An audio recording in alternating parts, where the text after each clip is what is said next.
In the vast, unforgiving expanse of the North African desert, history was forged in fire and sand. In 1941, this desolate landscape became the stage for one of the most desperate and pivotal battles of the Second World War, the Siege of Tobruk.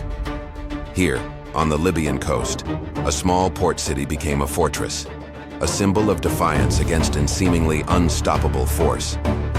The city was a critical strategic prize, a deep-water harbor that could supply a war machine hungry for fuel, food, and ammunition. For the Allies, holding it was essential. For the Axis, capturing it was the key to conquering Egypt and the Suez Canal. As the dust of early skirmishes settled, waves of Australian soldiers, supported by British, Indian, and Polish troops, dug in. They carved trenches into the rock-hard earth, laid miles of barbed wire, and stared out at a horizon that promised only conflict. They didn't know it yet, but they were about to face a military legend, and against all odds, they would hold their ground, their story becoming a legend shrouded in courage, desperation, and a lingering mystery hidden beneath the sand. From the east came the thunder of engines and the shadow of steel. Leading the charge was General Erwin Rommel, the commander of the German Afrika Korps. His enemies called him the Desert Fox, a title earned through his brilliant lightning-fast tactics.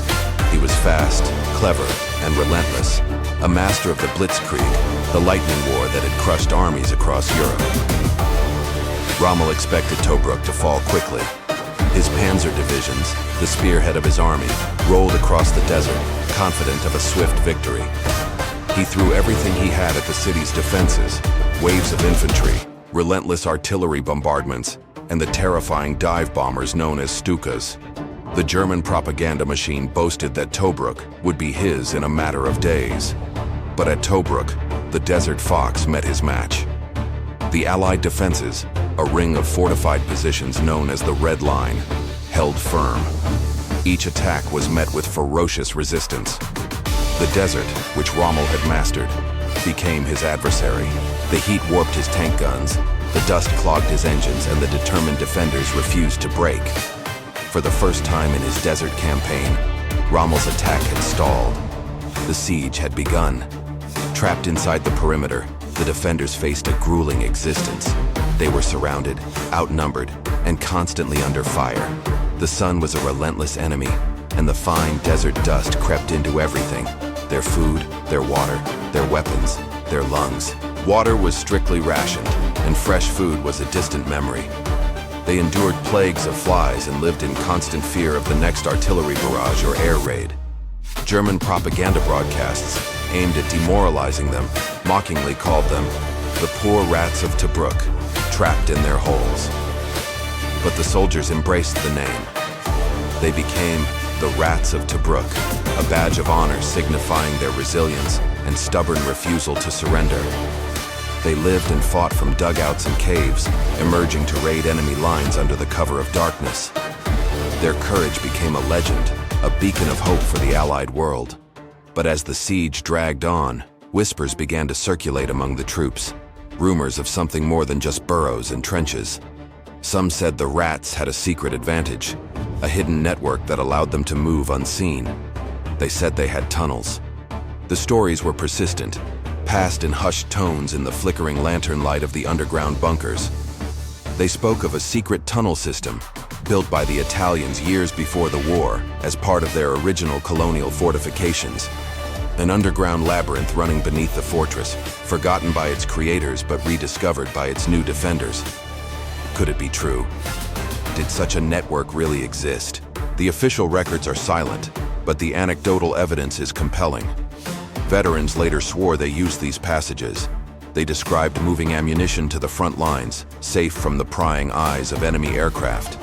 They spoke of transporting wounded soldiers to aid stations through these dark, echoing corridors, away from the chaos of battle above ground. Imagine it. In the dead of night, while the desert above was lit by shell fire, men moved silently through the earth, echoing footsteps, the clink of equipment, crates of vital supplies being passed from hand to hand. If these tunnels were real, they weren't just a strategic asset. They were a lifeline, a secret that helped a besieged city breathe, a mystery that remains one of Tobruk's most tantalizing secrets. For 8 long months, Tobruk held out. That's 241 days of constant, brutal warfare. Rommel, the master of mobile warfare, found himself locked in a static, grinding siege, a type of battle he despised and was ill-equipped for. His blitzkrieg tactics, so effective in the open desert, failed against the fortress's stubborn defenses. The city became a graveyard for German and Italian tanks, their blackened hulls littering the landscape. The Royal Navy and the Royal Australian Navy played a heroic, perilous role. Under the cover of darkness, destroyers and supply ships, a fleet the soldiers nicknamed the Tobruk Ferry Service, braved enemy mines, E-boats, and aircraft to bring in fresh troops and supplies and to evacuate the wounded. It was a lifeline, but a fragile one. The turning point came not in one single decisive clash, but through the slow, agonizing grind of attrition. The defenders simply refused to quit. Their tenacity bought the Allies precious time to regroup and reinforce their armies in Egypt. In November 1941, the British launched Operation Crusader, a major offensive that finally broke through the Axis lines and lifted the siege. To this day, historians debate how Tobruk survived for so long. Was it luck, brilliant defensive strategy, the courage of its defenders, or was it something else, something hidden beneath the sand? The war in North Africa moved on, and the dust of history settled over Tobruk. The battle-scarred ruins and cemeteries stand today as silent monuments to the men who fought and died there. But the mystery of the tunnels endures. After the war, local workers and historians exploring the old fortifications discovered sections of collapsed tunnels under the ancient fortress walls. Were these the same passages the rats of Tobruk spoke of in 1941? Were they part of a larger, still undiscovered network? Or are they simply remnants of old sewage systems or Italian construction, their importance magnified into legend by the strain of war? The evidence remains fragmented, obscured by time and the shifting sands. Perhaps we will never know the full truth. Perhaps the secret of the tunnels is destined to remain buried with the men who may have used them. The defenders themselves would say it wasn't a secret that saved them. They called it courage. They called it mateship. They called it a refusal to let their buddies down. But for the rest of the world, looking back at this incredible feat of endurance, it will forever be known as the secret of Tobruk, the story of the city that wouldn't fall. Thank you so much for joining us on this journey into history.